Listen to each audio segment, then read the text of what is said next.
everyone. Looks like we got a good group. I see some familiar names. I get so excited when I see a lot of the same names every month. It's awesome that you all keep coming back. So thank you. I'm going to go ahead and get us started. And I guess the first thing I want to say is you'll notice we are joined by Kelly Satino, who is our manager of social. We'll get into introductions in a minute, but we want to change around kind of the focus of the SEO juice and move it away from the traditional sense of just search engine optimization. And the reason for that is because I don't think it's good enough anymore. I think us just coming on here and talking about purely SEO tactics, I think it is missing such a large piece of the pie. And there's so much more to being successful in search than just optimizing in search. And so a lot of what we're going to be talking about today is this concept of search everywhere optimization. And we felt like if we weren't talking about AI and LLMs, if we weren't talking about TikTok and Facebook and Instagram, everything that Meta is doing, or even channels like Reddit, then we're doing you guys a disservice as our audience to kind of narrow our scope in that way. Because the reality is that search is so fragmented, and we wouldn't be kind of living up to our expertise if we were just ignoring that and only talking about a small channel every time we got together. So super excited to have Kelly joining our SEO Juice team. And with that, we want to get started on 3 social truths and a myth. So we will have a poll pulled up here in a minute, but the questions are, or the statements are, Instagram is generating AI summaries in the comments and search results. Second one is carousels are being shown more in Instagram feed due to the multiple images. The Facebook news feed shows you every post from your friends and pages that you follow. And the last one, TikTok is surfacing reviews from Google Maps. So, which one is the myth? Okay. So we have the myth that you all think exists is Facebook newsfeed shows you every post from your friends and pages that you follow. We will uncover the truth in just a moment, but first, would love to do a quick intro if you're new here. My name is Casey McBride. I am the Senior Director of Strategic Consulting at SOCi. With that role, I have the privilege of managing a team of SEO, social media, data analytics, whose entire life at work anyways is focused on understanding how to succeed in these channels and what value we can bring to our customers across search, social, reputation, and how to really tell those stories. And huge parts of that team are both Mike and Kelly, and I'll turn it over to them to introduce themselves. Yeah. Hi, for those who haven't met me, I'm Mike Snow. I'm the local SEO enablement manager, and as I like to say, SEO evangelist, because SEO never ends. So one of my goals when we started this, and our goals in general, has really been to try and break this down and make this as simple as possible. SEO can seem very complicated, and we hope to make this simple and easy as we can. And so again, welcome, and hopefully we'll do that today and continue to do that. Hey everyone, thanks for having me. I'm excited to be joining the SEO Juice group. I have joined in the past periodically, but I'm excited to be here more permanently. I was a customer success manager at SOCi prior to coming in this role now, so I do see some familiar names in the chat like Emily and Russ and Ken and people who I did work with. So I'm excited to be working with you guys again, and you'll be hearing from me more. And Robin, I see your message in the chat. I'll try to make these a little harder moving forward. Probably a good time to go ahead to the next slide here. So the myth was, in fact, that the Facebook newsfeed shows you every post from your friends and pages that you follow. So this doesn't sound like it's new news to everybody, but to some people, including my husband, whenever I told him, he was actually surprised to hear it. So Facebook says that about 30% of the content in your feed is actually recommended by Meta's AI algorithm. So we probably all have been scrolling and saw some weird AI generated post that didn't even really seem like it was real and that is supposed to be there. So you are not going to necessarily see the post from every single friend and every single page that you follow. And yeah, I agree. We would have so many more views if it just showed it to all your friends. And you think it would because if you're following a page, in theory, you want to see what they post. But unfortunately, it doesn't work that way. However, a lot of what I focus on is helping customers know how the algorithms work and what they actually want to see so that we can post things that will get the views and the engagement that you're hoping to get. Yeah, most So makes me moving on. crazy. I like it. If I'm liking it, I want to see it, right? Right, exactly. You would think. So here are some of the truths. So Instagram is now generating AI summaries in the comments and the search results. So this is definitely on the newer side. So here is a example of me searching for Taylor Swift. It was an easy example for me to pull in Instagram. And you can see it'll summarize who she is, some things about her. And then I wanted to try the same exercise with something that isn't a person. So I did guitar. Again, staying on the same subject of Taylor Swift, and it did the same kind of result where it defines what a guitar is. And they're doing this because they want you to stay within Instagram. They don't necessarily wanting you leave Meta properties to go into Google and conduct a new search. So that's happening. And then in the second screenshot, you can see that AI is also generating search queries based off of what the video is about.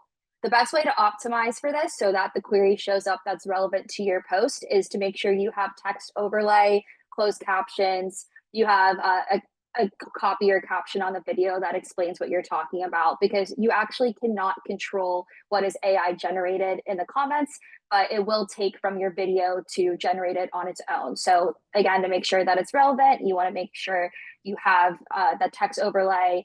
Basically, you want Instagram to know what you're posting about. And that feature is pretty similar to what we already see on TikTok, right, Kelly? Because I feel like every Yes. video that I look at, I see like a suggested question. And sometimes they're the most ridiculous questions ever So that's pop up on posts, but That's what I was gonna say. So it's the same concept on the TikTok side, but it's different because on the TikTok side, they're generating those search queries based off of the comments mostly, and sometimes they're not related to the video at all. So I think the difference is Instagram is actually making it more relevant to what the post the is. content. Okay. Yeah. Which arguably is better because sometimes It the is better. TikTok ones are just like, Yeah. Goes off the rails. Yeah, definitely better. And like I said, the main point is because Instagram wants to keep you in Instagram. So the next truth is, according to Hootsuite, carousels get 1.4 times more reach and 3.1% more engagement compared to regular posts. So not sure if anyone has noticed it, but if you're scrolling in your feed and you see a carousel post, if you see the first image and then you exit Instagram and go back on later, that you might still see that same post, but they're going to show you the second image. And they're doing that on purpose. So Instagram itself themselves is saying, along with other partners are seeing it, that you will get a lot of the time more reach if you post the carousel because they will show your post to the same person more than once. yeah, I've definitely experienced that firsthand where I've gone back and I've been like, wait, they just posted. What is that? And I'm like, oh, it's the same post. But it's just We actually had someone thinking it content. was, oh, sorry, Mike, go ahead. I was just gonna say, is it because presumably because there's more content to highlight, there's another picture, so it's new, it's not Yeah. new, but it's sort of newish. It's something you haven't seen before. Exactly. We actually had someone write in with a support ticket and think it was an issue. Like they said, oh, my posts are, yeah. And I'm like, no, it's good. Take it. Like you want your post to be seen as many times as possible. That's funny. And then the last truth, you'll go to the next slide, Mike. He might be frozen. Unless he's just standing really, really still. Yeah. Okay, I'm back. Okay. Sorry, I don't know what happened there. Yeah, no worries. So TikTok is surfacing reviews from Google Maps. So this isn't happening everywhere. It's very much being tested. But I do find if it's a more popular place, so Nobu is a very iconic restaurant. I looked there. I saw if you click onto the actual location, like in that first screenshot, the second screenshot shows you what pulls up, which is the Google Maps review. So you can't respond to them, but it is interesting to see TikTok and Google partnering together and bringing in those reviews. And it proves just another reason why you should have a strong pulse on your brand reputation in your Google reviews, because now they're showing up in more places than just Google. Wow. Absolutely. Very interesting. All right. All right. And then, so topics for today, we're going to take you through our industry news, our updates, what's going on in the world of local, what it means for you.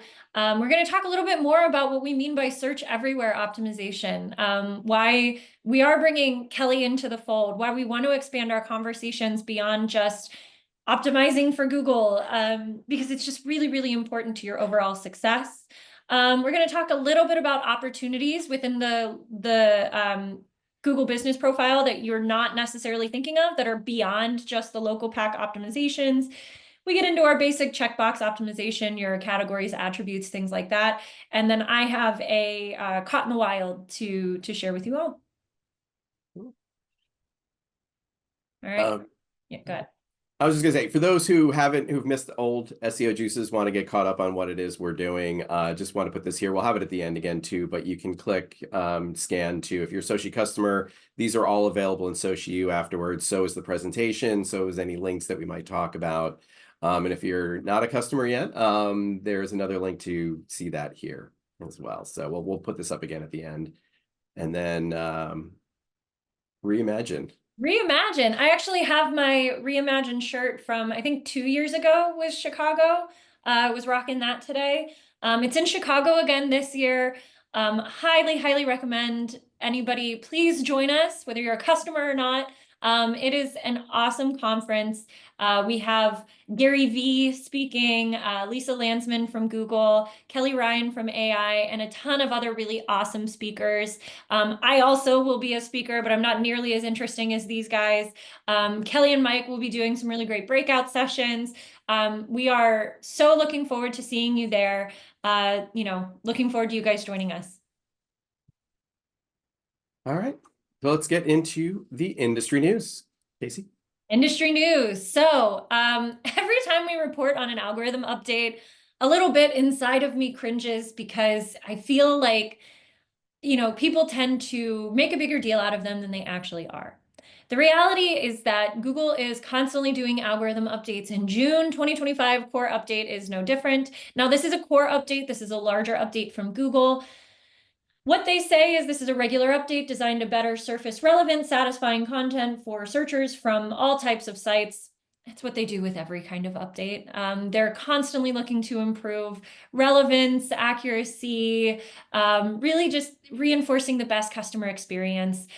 Realistically, algorithm updates are not something you guys should be overly concerned about as long as you're following SEO best practices. Now, do they impact some sites that do maybe more like fringe type of content, or maybe don't have super valuable content, or are participating in strategies that are creating kind of murky type of content? Yes, absolutely.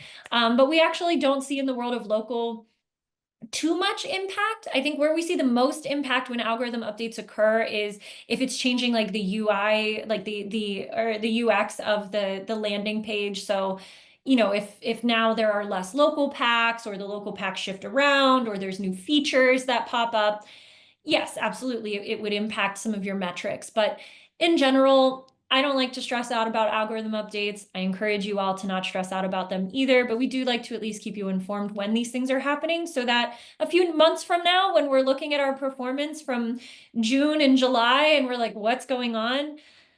Might be some volatility as a result of an algorithm update, but.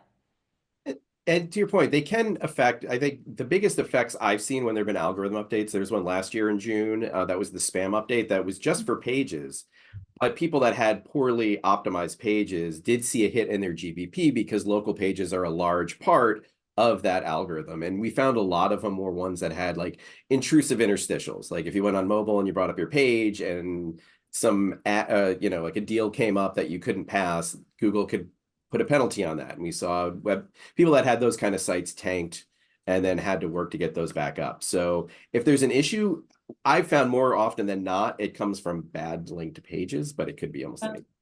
No, that totally makes sense. And honestly, I can't even tell you how many conversations. So those of you that don't know, at SOCi, we have like specific consulting packages where we're able to really get kind of one-on-one and interface with customers. And a number of our consulting packages, customers don't have local pages through SOCi. They maybe have them, you know, on their own site or things like that. And I get asked the question all the time, like, well, you guys don't manage my local pages. Like, you're not, are you going to look at them? Do you guys care about them?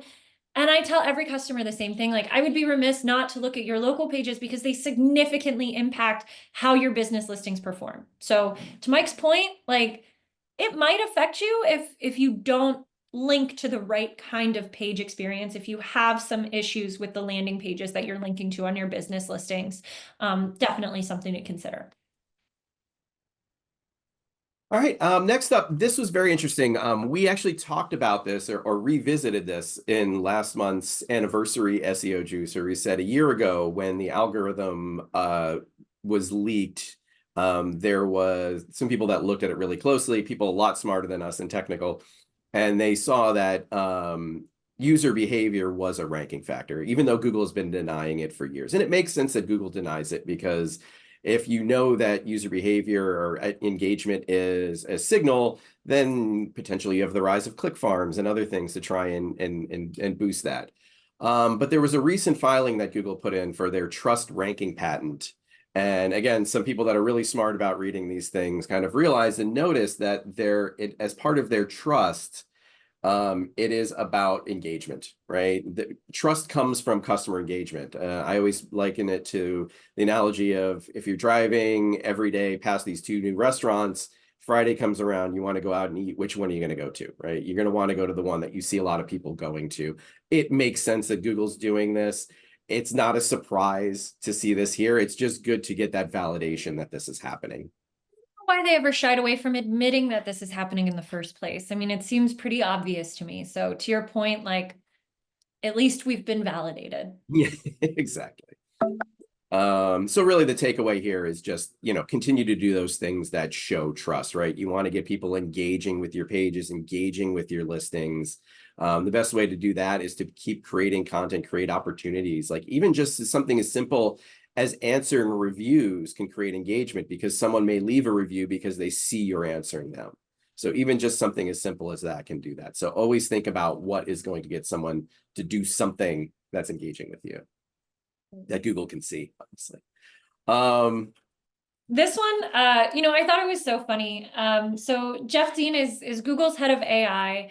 And I actually covered this on our local memo, which the three of us are also contributing writers for SOCi's local memo. Definitely check that out if you guys haven't seen it yet.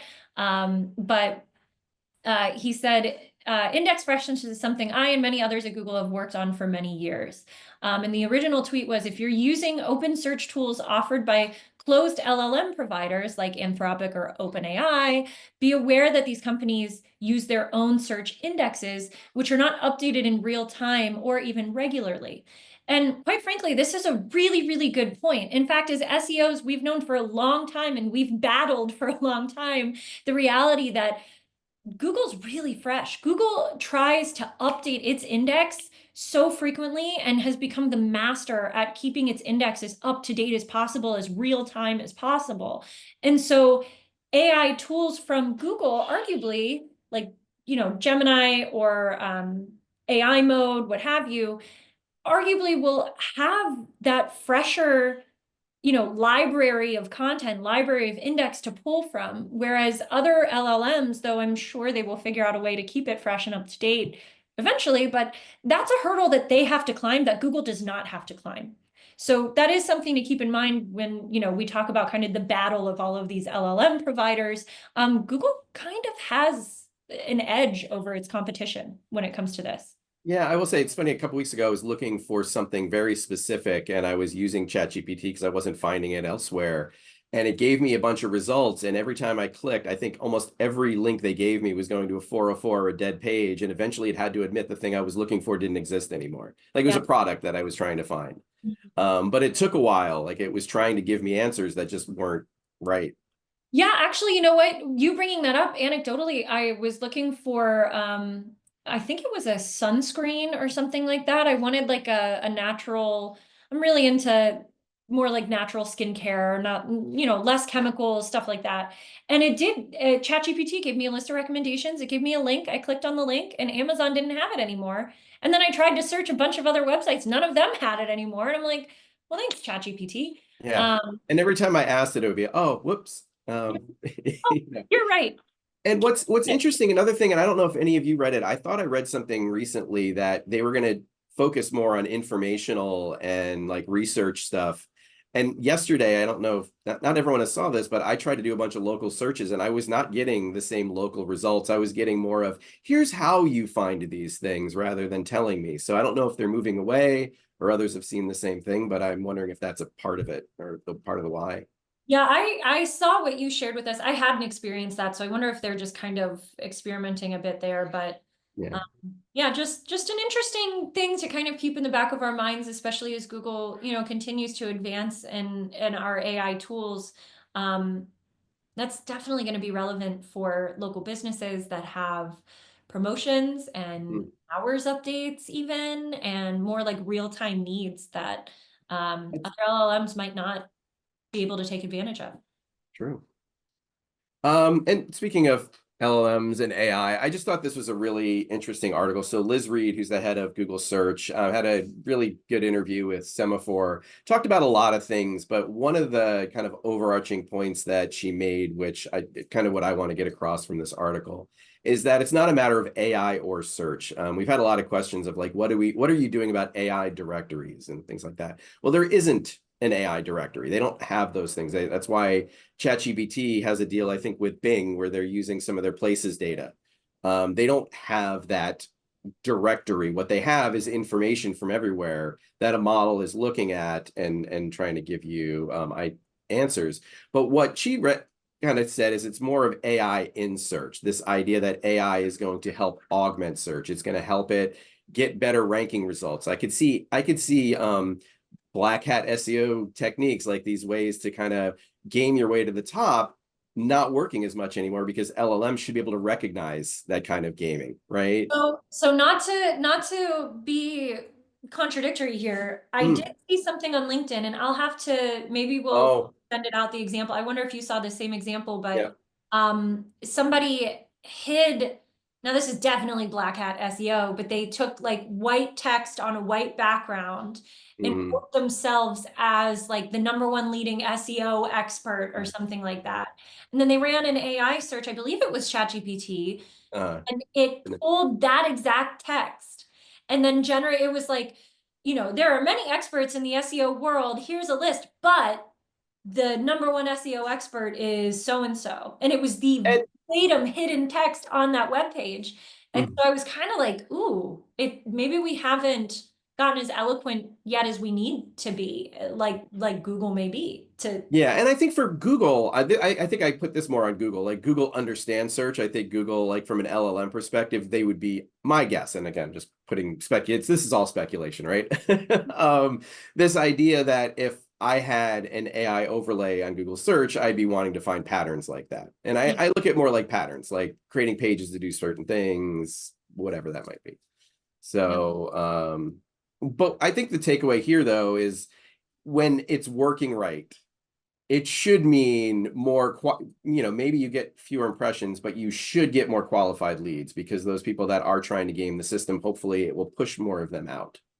Right. Which for the last year, I would say that is translating in the metrics that we've been seeing. A lot Oh, less impressions, but more qualified impressions. We're seeing really solid numbers and, calls, clicks, things like that, but not as great numbers when it comes to general visibility. And that's okay because you're getting more qualified visibility. okay. And so this one here, this is another one I found very interesting, and it relates to something we talked about a few SEO juice sessions ago.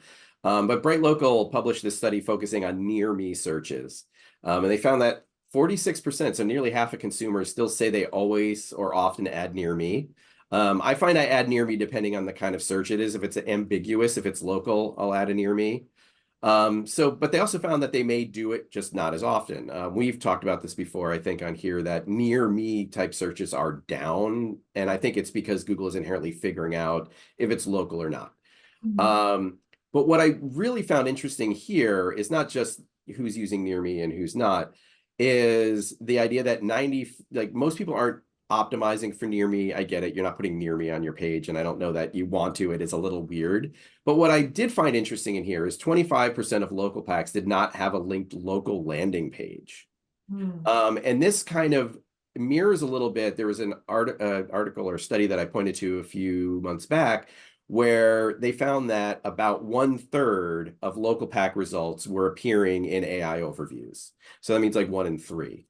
And here we're finding about 1 in 4 don't even have a local page. So it shows that most, Google still is, yes, SEO is big, everyone's focusing on it, but listings that may not be optimized are still showing up highly because proximity is still key. There could be keywords in the name, things like that. This feels like Google is, at least in AI overviews, maybe hitting things a little more from an SEO perspective, kind of what we said, looking at things more holistically. So I just thought this was interesting because it validated some of what we'd seen. Yeah. I'll have to look at that. So similar setting a few years back. Oh, I will take a look at that. Thanks, Tim. Yeah, absolutely. And then lastly, you have a social update. I can take this. So this is really exciting. It's actually starting tomorrow, so it's very timely. So Instagram started alerting business accounts probably about a month or so ago that their public photos and videos could start appearing in search engine results soon. So you might have seen this message pop up, and I believe everyone's opted in unless you opt out, which I would not recommend doing. So if you manage a corporate account and you have local users, you don't have to worry about them logging on each time. It should automatically opt them in if they do have a business account. So what's cool about this is we don't really know what it's going to look like. So Mike and I have talked about this a few times and some other folks internally. And right now, Instagram videos and posts are showing up in Google in a lot of cases. So it's going to be interesting to see how this changes things. It might be more prominently. It might be in a different section. We don't really know. But my same recommendations that I gave at the beginning of this call, where we want to make sure we have the text overlay, descriptive captions, all of those things hold true now more than ever, knowing that your content is getting scraped and will potentially appear in Google here soon. So it's pretty exciting. Something we'll keep an eye on, and certainly we'll update everybody as we find out more information on. Cool. Thanks, Kelly. Yeah, I'm really excited. So that's tomorrow. We might start seeing this. Yeah, so tomorrow. Yeah. keeping an eye on that. All right. So running into redefining local SEO, search everywhere optimization. You want to kick this off? Yeah, I'm happy to kick this off. So again, I think in the past couple of months, I've definitely been feeling like SOCi as a whole, we've been talking so much how just SEO isn't good enough, search is fragmenting. And when we say search is fragmenting, like, what do we mean by that? What we mean is it's everywhere now. It's, your actions on social influence your performance in SEO. Your actions in SEO can influence your performance in social. All of those things influence your performance when it comes to large language models. And so it's not good enough for us to just say, here's what you should do in your Google business listing. Here's what you should do on your website, or here's what you should, I don't know, care about on Yelp. That's not good enough. And we just gave a lot of examples of why that's the case. The fact that these worlds are converging, the fact that you're seeing Google reviews in TikToks, that you're seeing Instagram posts on Google, that, Mike spoke about the study that we did a few months back with Google, where we linked social profiles to a customer's business listings, and suddenly their performance greatly improved. And it's because Google's reading and analyzing and getting context from your social media profiles. And because of this relationship that all of these channels have with each other, if you want to succeed in any one of those channels, you need a strategy in all of those channels. And so for us, the SEO juice isn't just search engine optimization as we've defined it previously anymore. It really is search everywhere optimization, because we feel it's so important to talk to you all about how to achieve success cross-functionally in all of these channels. And if your teams are still divided, if you guys are still working in silos, if you're not talking to each other, you're absolutely going to get left behind, because it's coming really, really fast, where we're going to have to figure out joint strategies and how to learn from each other in all of these different channels. Mike, I'll turn it over to you, because I Okay. think you have a pretty good talk track through all this. Okay. Yeah, so the question is, since we are talking about search everywhere optimization, now we're not talking just about Google, we're talking about Facebook, we're talking about Yelp, we're talking about Apple, we're talking about, the LLMs, ChatGPT. So how do you optimize for everyone? And I think that the way to maybe not feel so overwhelmed by it is to just try and think about what they are all trying to do. What is their goal, whether it be social, whether it be search, whether it be the LLMs. And all they're trying to do is provide the best answers, right? And so that's what you need to think about is, if you were searching for you, what would be the best answer? What is it you're looking for? And are you meeting that for yourself, right? But to look at that, how do they get to the best answer, right? Like, there's so many factors out there to be looking at, but you can keep this really simple too and divide those factors into two really easy buckets and how they're coming up with these things. This idea that how are they arriving at those best answers? Now, first, they're going to create a list of businesses relevant to the query. If you're searching for groomer, it looks like hear me, but near me. There's going to be a bucket of who has all those attributes, right? Who has the category of groomer? Who do we know is a groomer based on all the attributes and fields and things that we know about them? And then we're going to organize that list based on local authority for that query, because we have a list. How do we organize it, right? We need to look at other signals to organize it. Just existing does not put you at the top of the list, right? How do you factor in with everyone else who's doing the same thing? And yes, the criteria for how you appear on the list and when, and what that weight is, will vary by platform. But those main things are always looked at. If you were on 2 months ago, 3 months ago, we were talking about ChatGPT, they're still looking at things like pages heavily, and schema, and title tags, and reviews. Like, all these things are still just as important. What was it? Who was it bringing in Google reviews that you just mentioned, Kelly? TikTok, bringing in Google reviews, right? All these things are important. Everybody's looking at everything. And it makes sense. This is what Google's doing. If you go to Google's page on local rank, and this is linked here if you want to look at it afterwards, you can do that.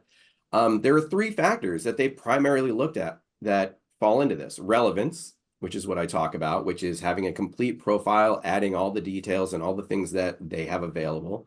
I like to call this checkbox optimization, and something we'll be talking about next month a little bit more. Distance, I kind of put in relevance to a certain extent, because it needs to be in a area. But then there's prominence. This orders the list. Google says it's based on a lot of things: web, links, articles, directories, your position in web results of your local page, your reviews. Social now we're seeing is a really big part of that.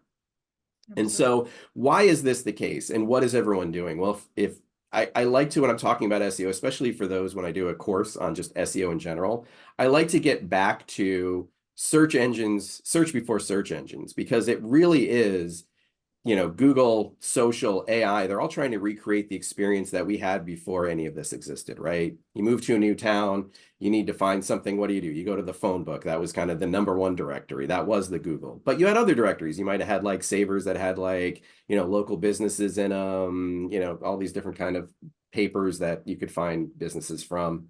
But if you wanted to know, and we even had keyword stuffing, A-OK plumbing, A1 plumbing, A router man, because you wanted to show up at the top of the list. So you had the same kind of strategies. Black hat, yellow pages tactics. What's that? The black hat, yellow pages tactics. That's like, Exactly. this reminds me of all of the like nail salons or stores that just say like nails near me, or you know what I mean? It's so funny. Or what's the one I see all the time pop up, like dentist near me? Oh, yes, that one's a good one. Yeah. Those still exist. Uh-huh. But if you don't know who to pick, what might you do? Let's say you move to a new town and you're wondering where you can find an apartment for rent, and you just ask the people that you've met, if you're, at the restaurant, the people you work with, whoever, and you're going to get a bunch of different opinions, right? I hear this place is very responsive and they have a pool. I have a lot of friends that live here. You know, my friend really likes this, or hey, there's a place a town over if you don't mind the commute, but it's amazing, right? Google is essentially trying to do these things, right? They have your GBP is your phone book, right? It's your information. And the authority piece is this. Google is trying to, through what people are saying, reviews, like this is very much like reviews, right? This is like review texts. They're saying they have a pool and they're responsive. I have a lot of friends that live there. It's almost like a volume. I know a lot of people that live there. My buddy absolutely loves the Starlight. That's a rating. You know, the plant recommends that. That's like having a local link, someone in the area saying, we like this place. This is almost like proximity, the idea of like your proximity can grow if you have enough people that are talking about something in the town over. You know, Google is kind of using these same things through reviews, through what people are saying online. And we see this. This is what all search engines do, not just Google, Apple, Bing, Yelp. They're all trying to take, they have a directory. They're taking what people are saying and they're providing an answer. Social, how social fits in this, social gives you the opportunity to pick those people you're listening to, right? You can say, hey, here are all my friends. What do they like? What do the businesses I like saying? What are they saying? And it's a reason why these search engines, and we prove that Google's listening to that. I have a really great anecdote. A taco customer of ours, they started showing up. One of the keywords they started showing up for on Google is Chipotle. And the reason is people have been saying very actively on social that they are a really good alternative to Chipotle. Now, there aren't any of these signals happening in Google or in their reviews or in the directory. It's coming from social. And so Yeah, they're absolutely looking at that. kind of anecdotally in all of this, and I know that we kind of get into LLMs on the next slide, but there's this concept of like context that consumers are looking for now, where before it was very like investigative. I think consumers were kind of trained to search for like even things like, you know, 5-star rated restaurants or like very specific like types of queries or, you know, hotel with pool or whatever it might be. But as consumers, we're expecting more from search engines. We're now, with the introduction of LLMs, we're expecting more from AI and LLMs, and it's becoming conversational. And so both of these networks, whether you are social or search, your end user wants that context. And so now they're blending together to provide more of that context, where you get a lot of that in the social realm. You get a lot of opinions, you get a lot of, you know, creative feedback and imagery and experience. You get more of that like kind of immersive. And then you get the what in your search channels. You get the details behind when they're open, where they're located, you know, what to expect amenity wise. And those two worlds are just being forced to blend together. And then when you layer on this element of LLM search on top of it, and you have this now AI behavior that people are using or being asked to use, it's completely changing the way that we search. And it's bleeding out into all of these platforms. People are asking more of social media. They're asking more of SEO because AI is telling them they can ask more. And so I guess that's kind of what we mean by like there's so much crossover now, and they're just leaning on each other like crazy to help consumers get the long-tailed, very long-tailed answers that they're asking these days. It's not just pizza near me anymore. Yeah. And so what do we do? What are the takeaways on all this?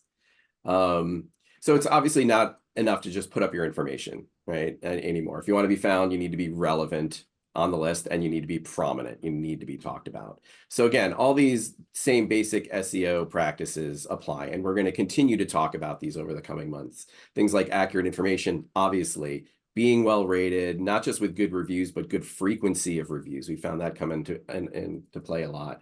Actually, I think there was an article recently that said businesses with frequent reviews were showing up more in some of the AI overviews and some of those LLM searches.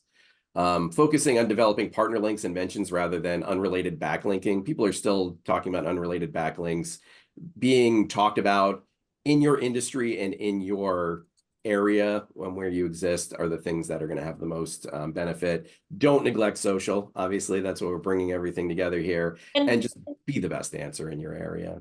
And I was going to say, just to chime in on the don't neglect social, I think a lot of our customers look at that and maybe interpret it as, well, I am posting on social. And they might have a strategy where they're posting at the corporate level, or they post some campaigns that they then trickle down to maybe some localized pages. And I think the problem is that's really not good enough anymore.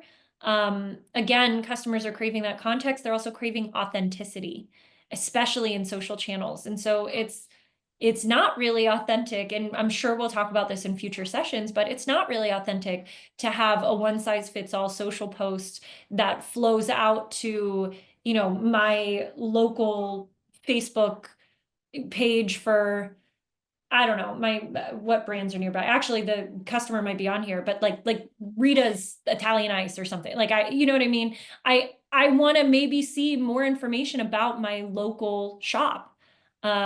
It feels more authentic to me. I'm craving that context. I'm craving that authenticity. So when we say don't neglect social, we don't mean just slap some posts up.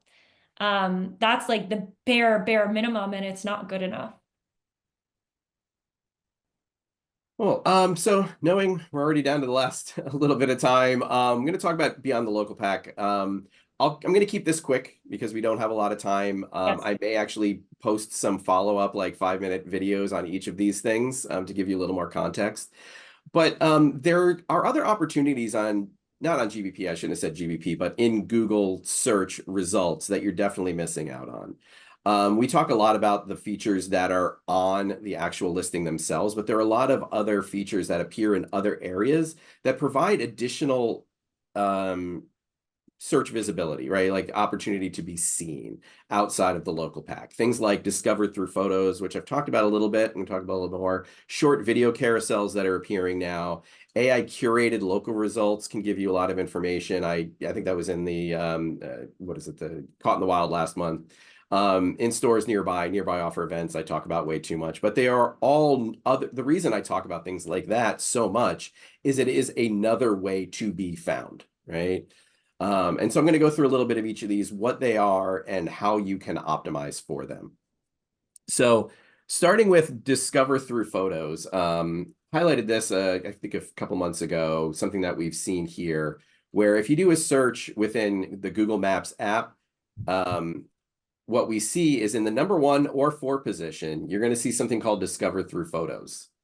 And what's really interesting about this is it's a way to optimize in areas that might not be, like in this pizza example, you might not be a pizza restaurant, but you might serve pizza and have a really good image, and you're going to show up in a very prominent position.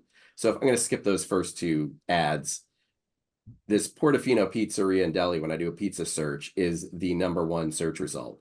The number 2 search result, organic result, is below discover with photos, which means if I'm looking for food and I'm hungry, there's a resort hotel, there's a seafood restaurant, pizza restaurant. I think I showed one a couple months ago when we were looking at this, a painting class where a racetrack came up. The idea is that Google is looking at the photos as the experience that someone will have when they come to that business. And so what I like it, and the reason I like it, is it provides, any industry photo Google finds relevant to the search result may appear in this feature. So it gives you an opportunity to optimize for this. So a business that might not normally be visible, like I'm sure a seafood restaurant isn't normally showing up for pizza searches, no matter how well they are. If they are, it's way down the list, right? So how do you optimize for this? Now, number 1, you want to identify the photo that best represents the search query. So, if you want to be found for pizza, have a pizza photo. This home and garden one that I found, this Korean grocery store is showing up because there's a picture of the home goods aisle. The Target grocery store is showing up for toys because there's a picture of toys. So you want to make sure you have a photo that you think could trigger this. Now, the only caveat to this, which is unfortunate right now, is Google is only highlighting user-generated photos. So to make this work, unfortunately, you need to post this as a customer and not through your normal account. Makes it a little more difficult, but if you're really looking to be found for certain things, it may be worth that extra effort because it is this additional search opportunity. And especially, let's say we have a lot of restaurants a lot of time that are launching a new dish and they want to know how to be found for it. Like we've had burger places that will launch a pizza and go, why am I not being found for pizza? Or vice versa. A really good way to maybe be found is to do something like this. Short videos. This is another one. We're seeing this a lot in search results. It provides experiential videos related to the local query, sourced primarily from social networks. So you can see TikTok, Instagram videos showing up. It primarily appears in mobile organic search results for short tail searches where relevant local video content is available. So I've seen this even for financial services when someone locally is posting videos about financial services and about being local. So it really is about the inventory that Google has of these videos that are local to the area. And again, why we like it, very few businesses are producing local video content, so even fewer are properly optimizing to appear. So how do you optimize? So you want to make sure that you have a really good title tag. This one was pet-friendly apartments in Long Beach. All of them mentioned pet-friendly pretty much. They all mentioned Long Beach. The ones that aren't mentioning pets, they might have them in the video. We found that the video Google can actually extract a lot from the video as well. I found a property that I did a search for properties or apartments with fitness centers. And one of them didn't have any description or copy about it having a fitness center, but in the video, there were lots of shots of the fitness center. Now, that's not saying you shouldn't optimize the tag or have the description. These things I think are typically the most powerful things. Think of your video headline like your title tag of your local page. It's the what and the where. Where are you? What are you doing? And that's going to give Google that context that these things are relevant.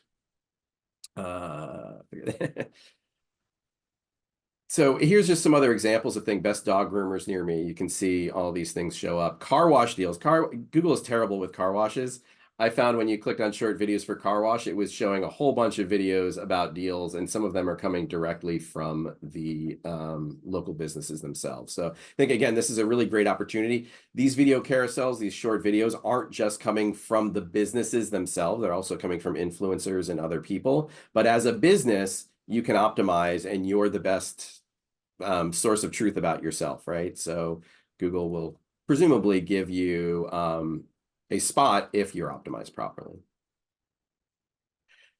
AI-curated results. This is something I highlighted a bit last week, where if you do a search, this is just for restaurants in my area in Long Beach. Since I'm near the water, it's bringing up things like waterfront dining. Seafood restaurants are very popular.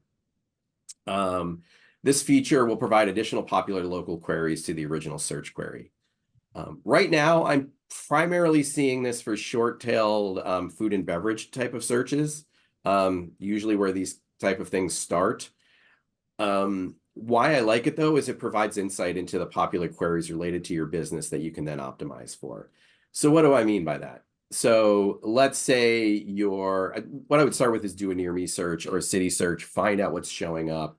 But you want to make sure that you're taking advantage of all the categories that might be associated. So like I did, this last one was, again, restaurants near Long Beach, things like waterfront dining. There isn't an attribute for that, but there are attributes for restaurants with outdoor seating, right? So you want to make sure you are providing that attribute, marking that attribute if you want to show up for that.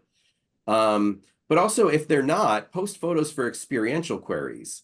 So again, like beach-facing photo for restaurants near the beach, right? If there isn't an attribute, have a photo that lets you know that.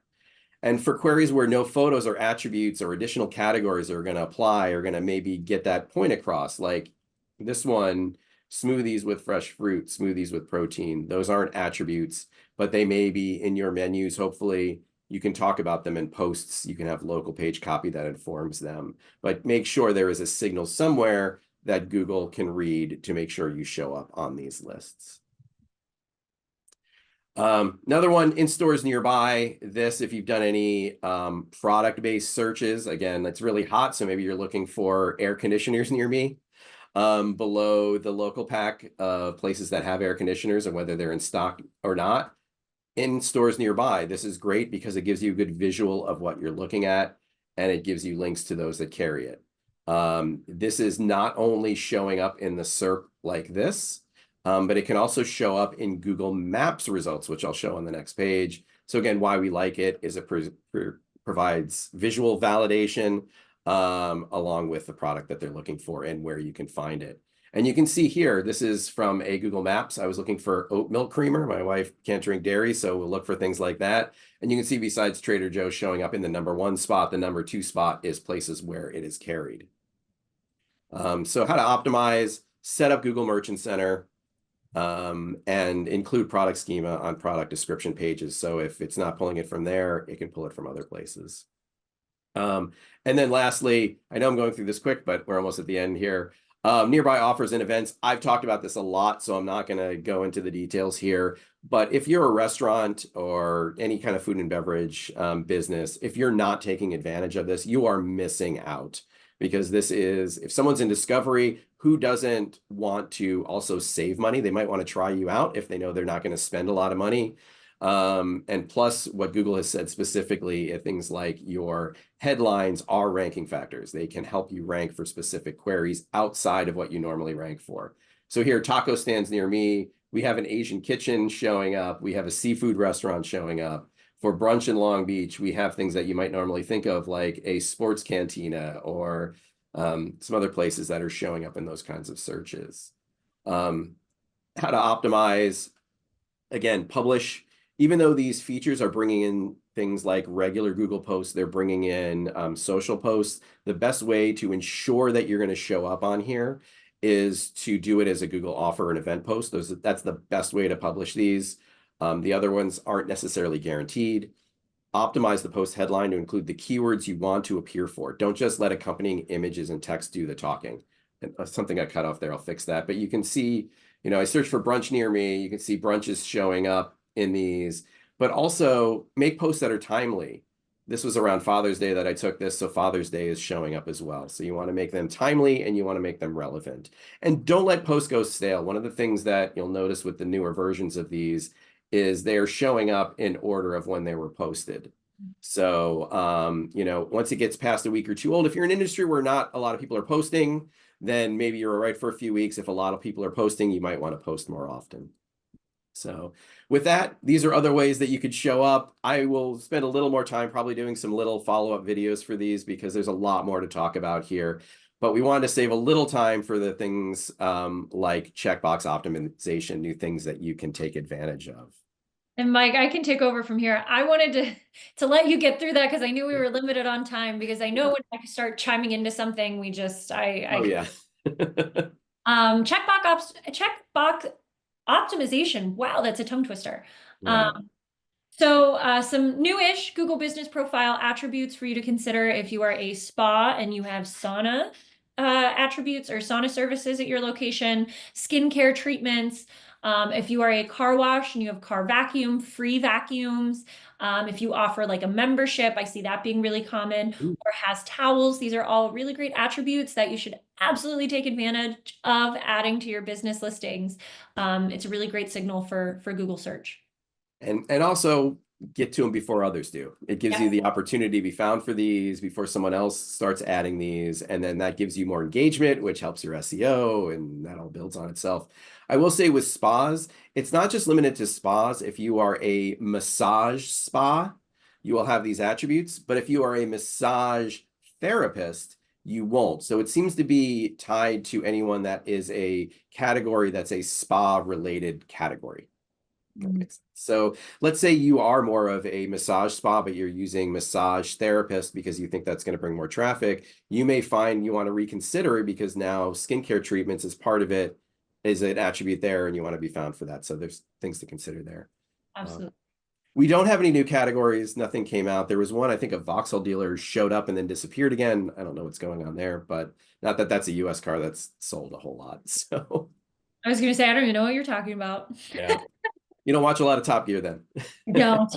And then lastly, just a real quick caught in the wild. I noticed this as I was actually looking into, I wanted to take some AI courses and look into different programs at different universities. I'm in Pittsburgh, looked at the University of Pittsburgh. I'm also University of Pittsburgh grad.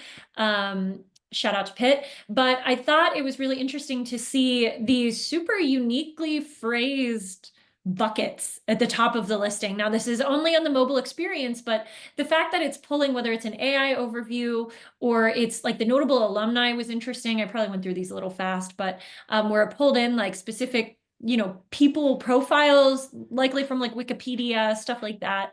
I just thought it was really cool. I thought it was interesting to see the uniqueness of like how this is being generated for a university. And I imagine we're going to see more of this for different business types and just kind of adding that personal touch or commonly filtered type of categories for businesses. I thought it was pretty cool to see in the wild. Oh, that's a good question, Rob. She asked, can we influence those categories? I don't think we don't know yet because it's new. It's just caught in the wild. But I would think eventually we could. And I Yeah. like think of like photo carousels. The more photos you have, Google starts adding other filters. But it might be that there are a limited set number of those categories that are only triggered if you have the information to trigger it. And it looks like a lot of this is actually like AI overview just in the Google business profile. So it's pulling from sources like, Pitt's website. I actually saw the cost, I think, referenced the US News and World Report, kind of pricing profile and stuff like that. So it really works just like how Google search works, kind of just trying to index and put together the information, but in the context of your business listing. So I'm certain, like Mike said, there are ways to influence it. It's probably similar to just standard ways that we influence any type of search. And actually, if you look, the type of search, if you look in the search box, I know we're at time, that changes, it toggles. So it's related to a specific type of query if you look in the search. Oh, So those are the queries that you're kind I of see right here. Yeah. in your strategy. Yeah, Very interesting. for sure. All right, I know we're exactly at time, so I will Yeah. say thank you for joining. We do have some content next month. We are going to look at ranking factors. It's been about 2 years since the ranking factors study has come out. It's really just a poll of the industry. We work doing local all the time. We kind of know from our own research what is working and what's not. So we're going to just do our own. We've been working on this. So we're going to talk about that next month. So definitely come back for that. And also, we're going to hopefully hit Q2 benchmarking. It's still, if you know, Google takes sometimes a week, 10 days, 2 weeks to catch up with their data. So we don't necessarily have Q2 completely wrapped up, but we will by our next meeting. So, and there will be a replay on this meeting. Again, it will be available in the SEO Juice in the next couple days, but you can find this and others through these here. So very good question. Absolutely. All right. Thank you all so much. We'll catch you next month.